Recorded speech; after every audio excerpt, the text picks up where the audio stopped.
Bon, salut à tous, nouvelle semaine, nouvelle vidéo. Donc cette semaine c'est ensilage, donc la récolte de l'herbe, première coupe qui est entassée dans un silo d'herbe.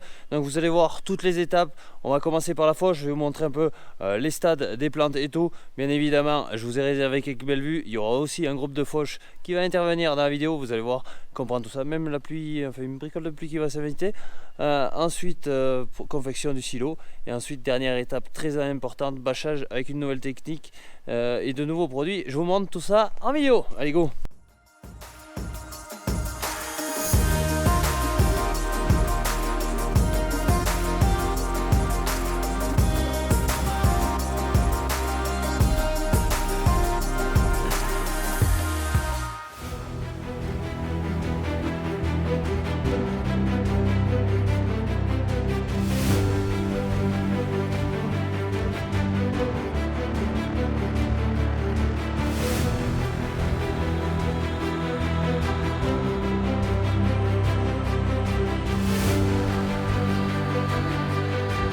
Bon allez, on commence cette vidéo, on est lundi 23 mai, donc vous avez vu quelques rushs de nuit où j'étais avec la faucheuse. Donc hier soir j'ai commencé de faucher très tard, tout simplement parce qu'il était annoncé énormément d'orage. Bon, il faut savoir que depuis maintenant fort longtemps il fait très chaud en journée, du plus de 34 degrés à l'ombre, donc tout ce qui est végétation pour ensiler, au lieu de croître, ça presque décroît là où il manque de la terre. Donc on a l'herbe qui se sèche sur pied.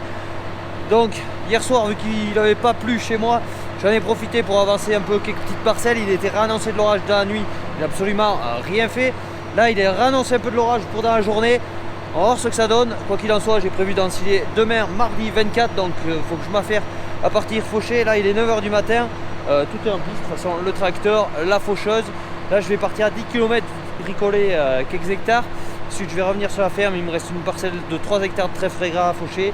Ensuite il me restera tout là-haut derrière, plus une autre parcelle à 5 hectares, enfin 2 autres parcelles, et ça sera à peu près bon pour tout ce qui est fauche. Donc il faut que j'ai fini de faucher ce soir pour bien faire pas trop tard. J'ai le silo à préparer, des tonnes à eau à bouger, parce que vu qu'il fait très chaud encore, les brebis elles boivent pas mal d'eau. Donc on va se bouger, on va monter là-haut et on verra un peu ce que ça dit côté herbe. Quoi qu'il en soit, les premières parcelles qui ont été fauchées, très hétérogène, là où il manque de la terre il n'y a rien, enfin il y a très peu, j'ai jamais fauché pour ensiler avec aussi peu d'air.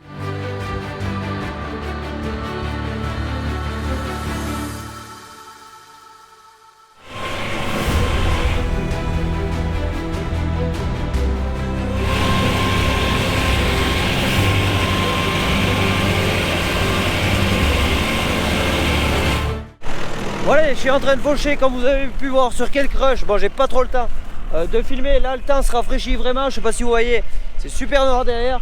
Je sais pas si on va pas se trapper de l'eau. Donc là je suis en train de faucher une première coupe, comme vous voyez, elle a été atomisée par la sécheresse. On a du trèfle qui est déjà sec sur pied, on a du régras qui lui a même pas voulu épier, il s'est recroquevillé sur lui-même. Donc là à ce niveau là, comme vous voyez, il n'y a pas trop de terre, ça se voit, il n'y a absolument rien. Après dans les veines, elle est faible la veine. Dans les veines là, comme vous voyez, c'est un peu plus haut. Bon, là où il y a un peu mieux de fond, le régras tente d'épier, comme vous voyez ici, je ne sais pas si vous arrivez à le voir. Et au tablier de la faucheuse, le résultat il se voit bien. D'habitude on a de l'herbe quand je fauche pour ensiler qui arrive à ce niveau. Là on est sous le niveau de la bâche, donc rendement hectare, ça va pas être folichon. Une fois la faucheuse passée, on a nos andins qui vont être récupérés à l'ensileuse. On a de la marchandise qui malgré tout sent pas trop mauvais, mais comme vous voyez le préfanage est déjà effectué, les trèfles pour certains sont recroquevillés. Allez, il jette des gouttes. Je vais finir cette parcelle, il m'en reste une autre sur site et on verra ce qu'il fera. S'il pleut, on arrêtera de faucher.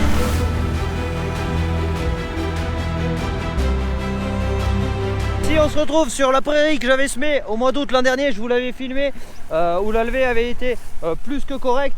Donc là, mine de rien, il y a un peu d'herbe. Bon, dans les zones là-haut plus sèches, ça fait pareil, c'est le même topo que là-bas. Sinon ici dans le fond de parcelle où il y a quand même de la terre, donc on voit nos régras ici qui eux pour le coup ont épié, mais pas tous.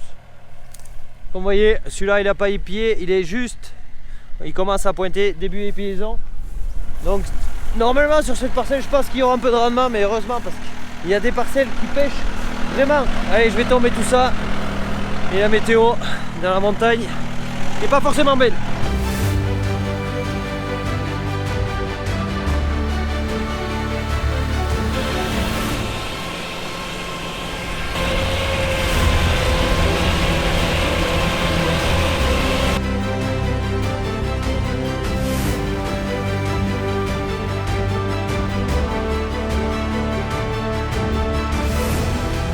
Bon, il est 11h30 et premiers éclairs comme vous pouvez voir derrière moi, donc je pense qu'on va s'attraper une pissée.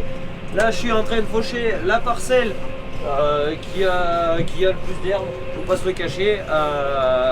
Donc on va voir ce que ça va faire, il pleut juste là derrière. De toute façon je suis lancé, je vais finir ma parcelle, je vais m'en aller d'ici et peut-être sur le siège de l'exploitation il pleuvra pas, ça permettra de continuer de faucher. Quoi qu'il en soit, je pense pas, normalement il n'est pas annoncé grand chose, peut-être il peut faire 2-3 mm, j'espère qu'il ne fera pas 40 mm. Allez, je finis tout ça, on va allumer les phares, parce que j'y vois rien.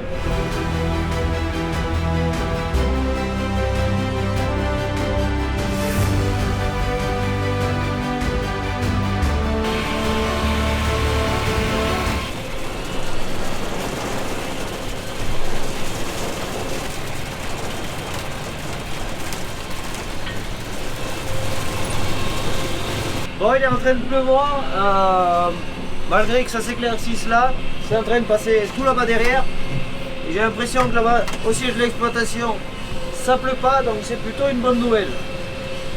Donc il en soit, il commençait à y avoir un petit peu de grêle, le peu d'herbe qui me reste à faucher est versé, et là maintenant, elle est très dure à faucher vu qu'elle est humide. Déjà que les prairies naturelles, enfin les prairies de première année, c'est pas le top. Il a lancé de piller ça et on s'en va de là.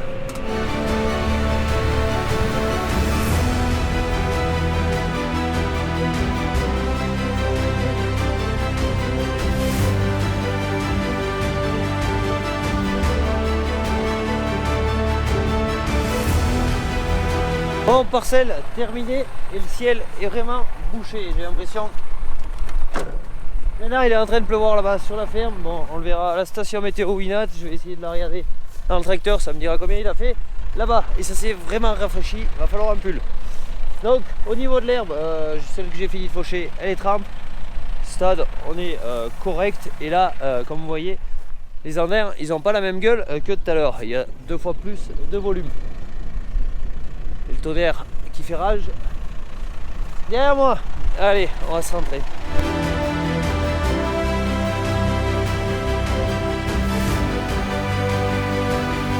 Bon, ici aussi à la ferme il a plu, donc il se fait midi, je vais aller manger. Je vais aller voir après sur un autre site, mais à mon avis il a dû pleuvoir un peu. Quoi qu'il en soit, je ne vais pas faucher de l'herbe mouillée parce que je n'ai pas envie de revivre ce qui s'est passé l'an dernier. On a fauché de l'herbe plus qu'humide, trempe, qu'on a fermé dans les Andains. Il n'a pas fait soleil, on a tout ramené au silo et ensuite le silo avait tendance à couler. Donc là, tant pis, je préfère attendre. Mon herbe qui est fauchée en Andain, s'il fait pas mieux de pluie, s'il fait un rayon de soleil, il va s'essuyer. L'herbe sur pied va se réessuyer et ensuite on reparlera de faucher. Donc il en soit, je ne veux pas brusquer les choses. De toute façon, l'herbe, il y a ce qu'il y a. On va essayer de ramasser quand même de l'herbe qui coule pas l'eau. Ce sera déjà pas mal. Je vois que les brebis, elles sont un peu entassées. Mais il n'a pas dû faire des quantités énormes, il n'y a pas des grosses flaques, il a moins plu que là-haut. Et le soleil a tendance à revenir. Allez, je vais à la soupe et on reprend en début d'après-midi, voir ce qu'on fait.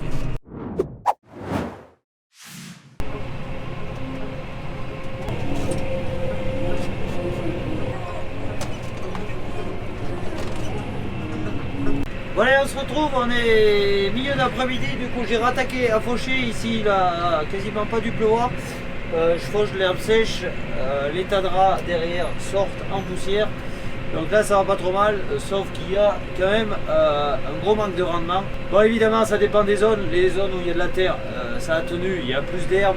Les zones où le rocher est pas loin, il n'y a absolument pas grand chose, un peu idem ce matin, ce que j'ai pu vous montrer hors du tracteur. Donc au niveau du stade, là on est sur une prairie multi-espèces, j'ai pas le temps de descendre du tracteur, mais le dactyle est fort épié. Comme ça, malheureusement, quand on n'a pas les ensileuses en temps et en heure, on arrive à louper le travail. Il faut savoir que toute cette herbe, il aurait fallu la récolter la semaine dernière pour optimiser la qualité. Bon, il faut savoir également qu'ici on est sur les parcelles les plus basses en altitude, donc évidemment ce sont les premières à épier sur la ferme. Le phénomène est un peu moins accentué, même si c'est en train de devenir kiff kiff. Donc là,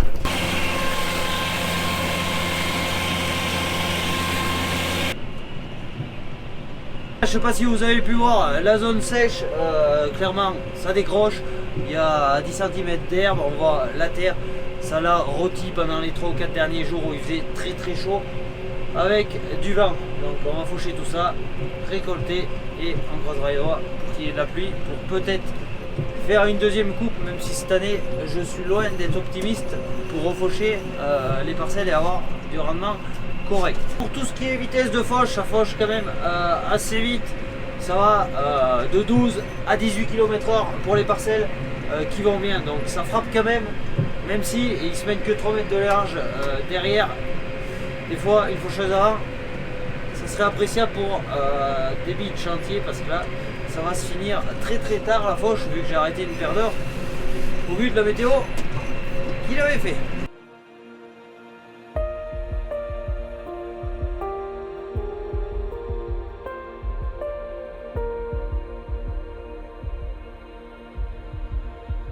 Ouais, fauche terminée sur site, donc manque d'herbe, mais on a la chance d'avoir pas mal de trèfle de légumineuses, donc ça va ramener de la valeur au fourrage.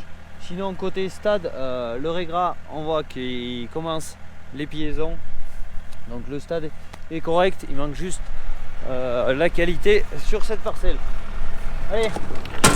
Allez, si t'es fini, maintenant je retourne vers la ferme où il me reste encore des hectares à faucher.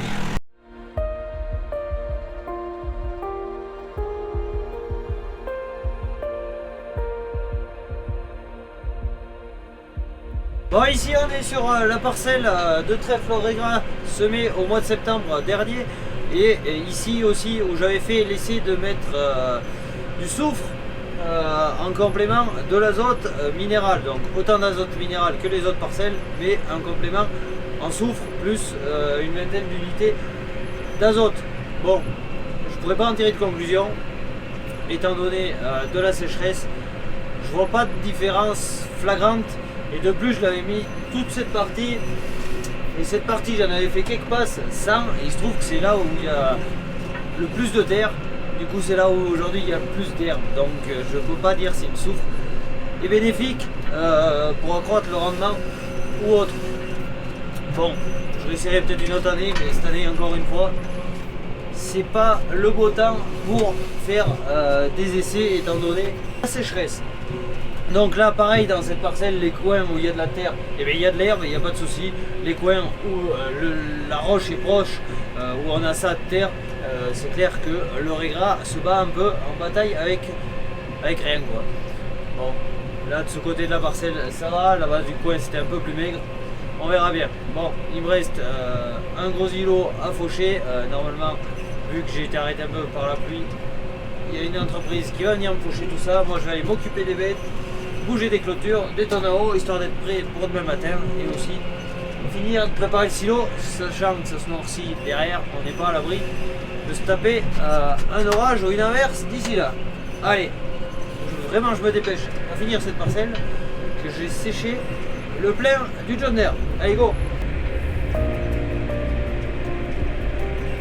Bon, c'est vraiment dommage que la météo soit tournée au sec, parce que tout début mai, il avait fait quelques millimètres, c'était couvert en journée, il faisait pas trop chaud, ça s'était bien étoffé, il manquait juste un petit peu de pluie et moins de chaud pour faire pousser l'herbe, et on aurait eu toute autre valeur alimentaire déjà, je pense, et tout autre rendement. Alors il faut s'estimer heureux, du coup l'herbe cette année aura reçu quand même moins d'engrais azotés, ça sera fait une économie en quelque part, parce que si j'avais mis 100% de la dose avec les chaleurs qu'on a eues, c'est clair que ça n'aurait pas valorisé les dernières unités d'azote.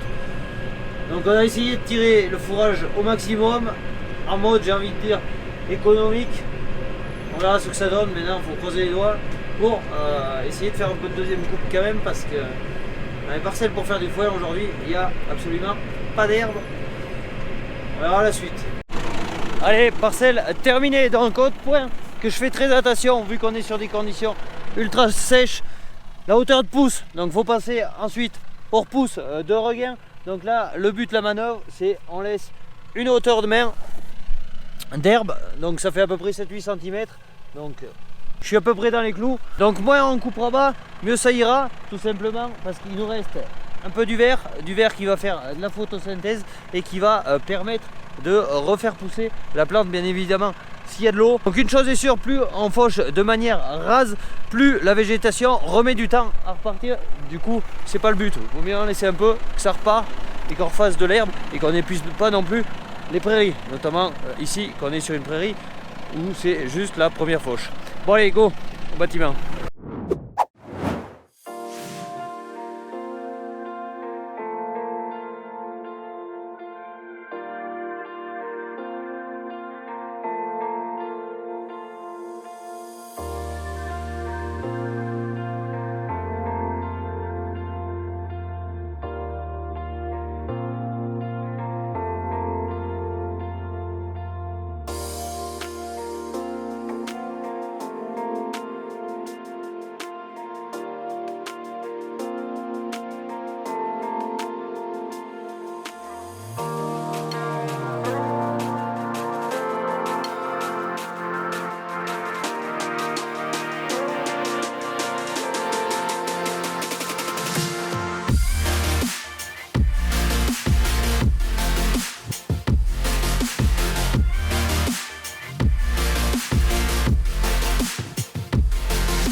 Bon allez, du temps que je rentrais les brebis, l'entreprise est venue me faucher stylo.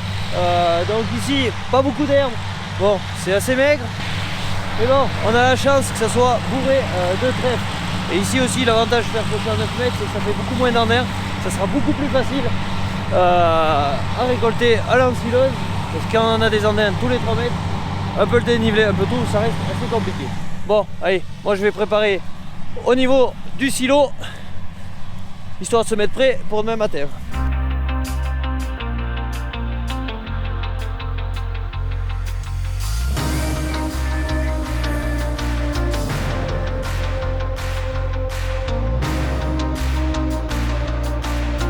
Bon, vous avez vu les trèfles gras que j'étais en train de faucher avec la cune. Donc ici, c'est le même mélange, mais qui a un an de plus, qui s'est super bien implanté. Et c'est la parcelle avec l'autre qui se tient. Bon, la défriche, c'est coupé en deux. Bref, trop long à vous expliquer. Et c'est là où il y a vraiment le plus d'herbe, le plus de rendement. C'est vraiment extra. On a du trèfle, the trèfle. Donc là, il y a quelques andins. Dommage que la parcelle fasse pas 10 hectares parce que il sortirait quand même un petit peu d'herbe. Allez, zou, je traîne pas plus là. J'ai du boulot.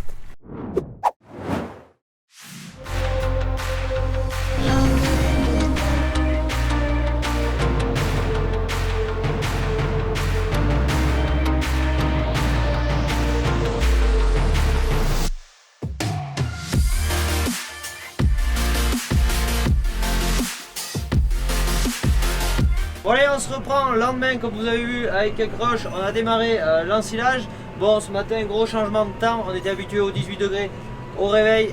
Ce matin, 5h30 du matin, il faisait 5 degrés. Donc autant vous dire que ça s'est vachement rafraîchi.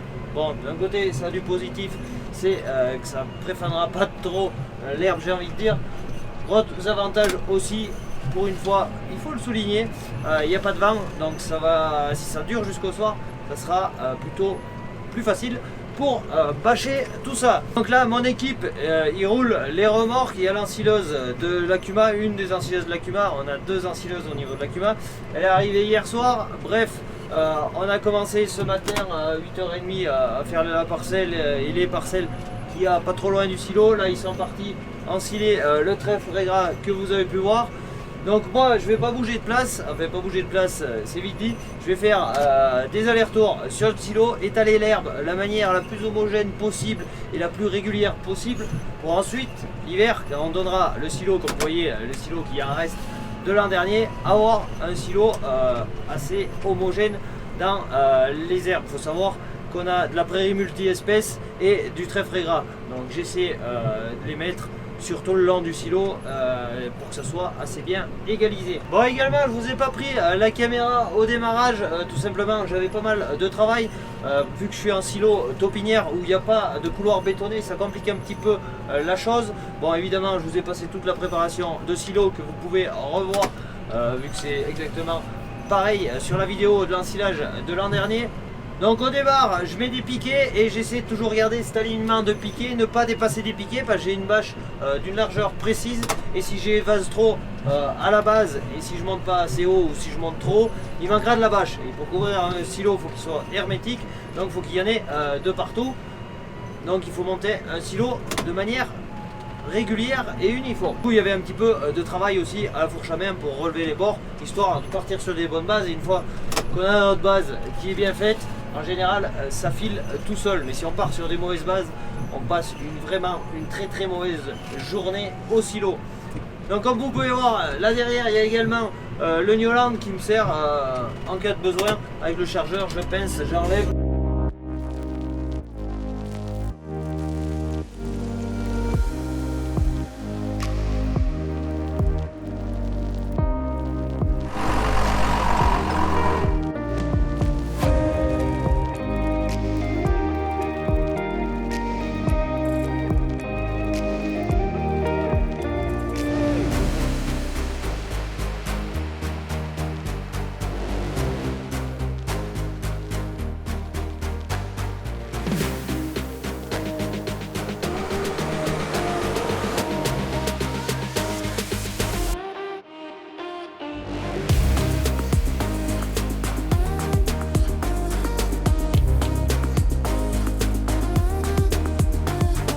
Bon allez, ça avance pas trop mal au niveau des hectares, mais par contre au niveau de faire monter le silo, ça va beaucoup moins vite. Donc je pense que on va attendre la fin, mais je pense que ça va être une gamelle cette année côté ensilage. Bon, on verra quand on aura fini de récolter tout ça. Allez, en attendant, je continue de tasser.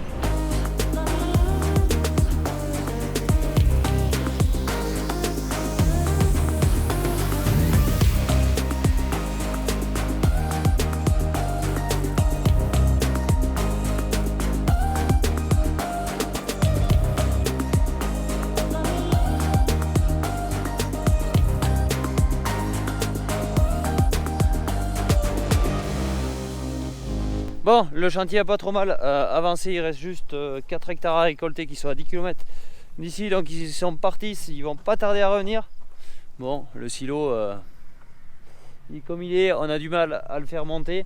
Bon, de toute façon maintenant avec les 4 hectares qui restent, je vais faire l'arrondi du dessus pour pas que l'eau y reste. Et j'espère avoir assez de marchandises pour justement faire ce bombé.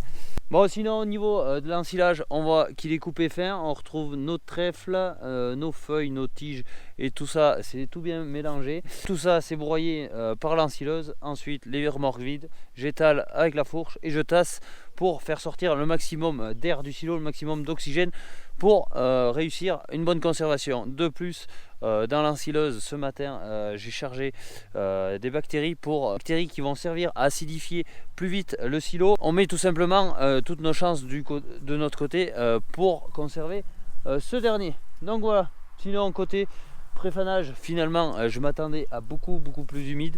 Bon, il y a un petit air le dessous, enfin la motte est sèche et tout, du coup non, on va pas se plaindre, il va pas couler cette année, il va juste manquer de la quantité. Maintenant on va croiser les doigts. J'ai fait des échantillons en verre pour avoir de la valeur alimentaire. Bon, comme vous avez pu voir, les stades qui sont pour certaines parcelles un peu avancées, je doute qu'on ait le meilleur silo qu'on n'ait jamais fait, quoi. Mais on verra bien.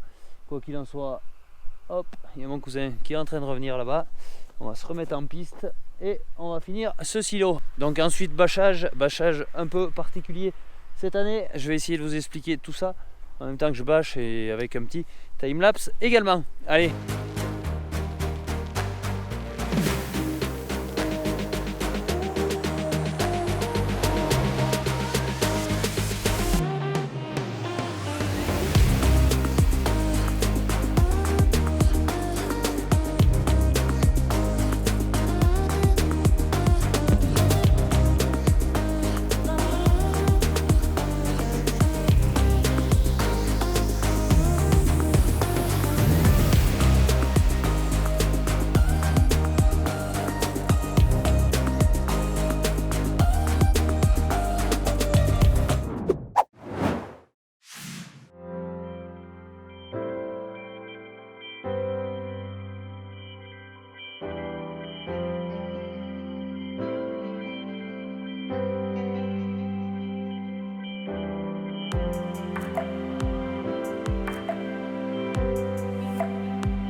Bon allez, on se retrouve pas le lendemain mais le surlendemain. Hier on était en train de rendre des journées d'ensilage. Donc le nouveau silo bâché il est là. Vous avez pu voir un timelapse. J'ai pas pu prendre le temps de vous expliquer ma nouvelle méthode de bâcher pour cette année. Donc comme vous pouvez voir, il n'a pas la même gueule que les années passées. Tout simplement on a fait une technique totalement différente. Donc avant, comme vous le voyez derrière, j'ai mon silo. Je fonctionnais avec 3 bâches. La première, une sous-bâche de 40 microns, ensuite une bâche neuve que je refaisais doubler et compagnie, plus une bâche, plus la première bâche de l'an dernier. Donc ce qui nous fait 3 bâches. L'hiver c'est assez costaud à débâcher tout ça, surtout quand il fait de la neige. Cette année, changement total de technique. Donc j'ai mis, comme vous voyez ici, une bâche de 45 microns transparente. Et j'ai juste mis ça pour faire l'étanchéité qui est quand même assez résistante. Je vais vous y mettre un doigt, vous allez voir un peu comment ça arrive à s'étirer.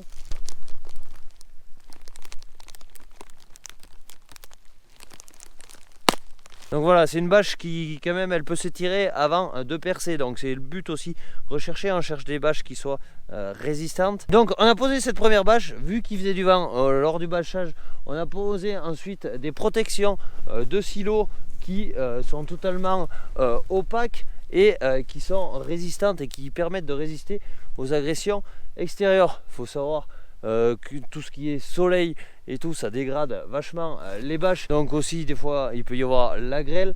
Bon, je pense que si grêle, ça peut quand même protéger un peu davantage que des bâches qu'il y a derrière. C'est eu arrivé dans notre secteur de se faire grêler des silos et rebâcher complètement des silos. Donc ces protections elles font 10 mètres par 10 mètres 40 et du coup on en a mis 6 pour faire la longueur.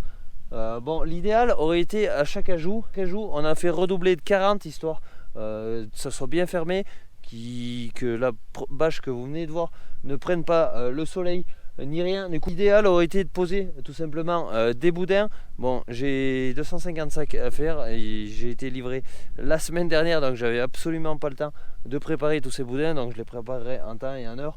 Mais l'objectif aussi à terme, c'est d'éviter de mettre tous ces pneus sur le silo et mettre juste des boudins. Donc une fois qu'on avait déplié notre bâche, notre protection et tout, ça aurait été un silo couloir, ça serait pas pareil. Ici il fait vachement du vent, Donc j'ai gardé toujours ma technique de labour pour balancer de la terre là-bas et bien caler ma bâche, et tout en restant ici au bord du silo. Donc sinon on aurait pu mettre juste des boudins, moi ici j'y crois pas trop, surtout qu'on était ric-rac en bâche, il fallait bien tout, que ce soit en longueur ou en hauteur, j'étais vraiment arrivé au taquet.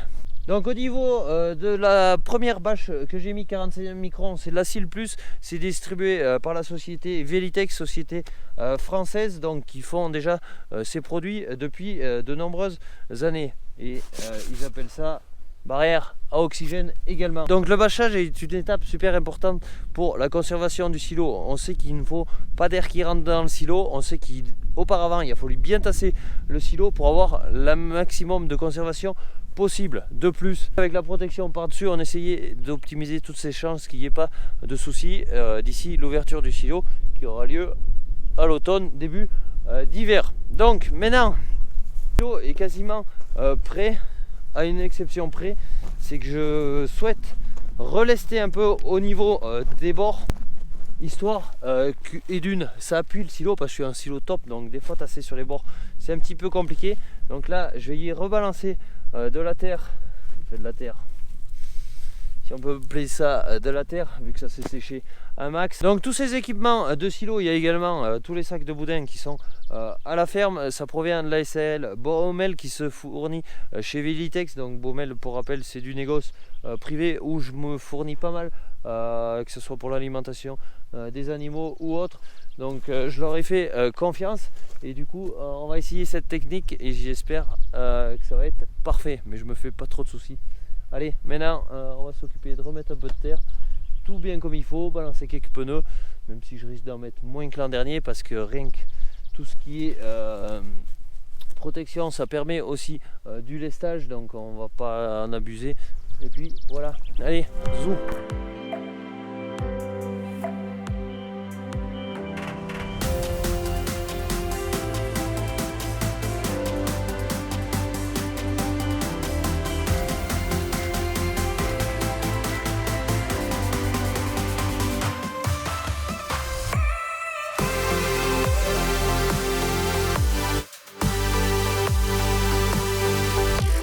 Les bâchages du silo maintenant définitivement terminé. Donc comme vous l'avez vu, j'ai rajouté de la terre sur les bords pour faire du lestage, bien sur les côtés, vu que c'est pas un silo couloir.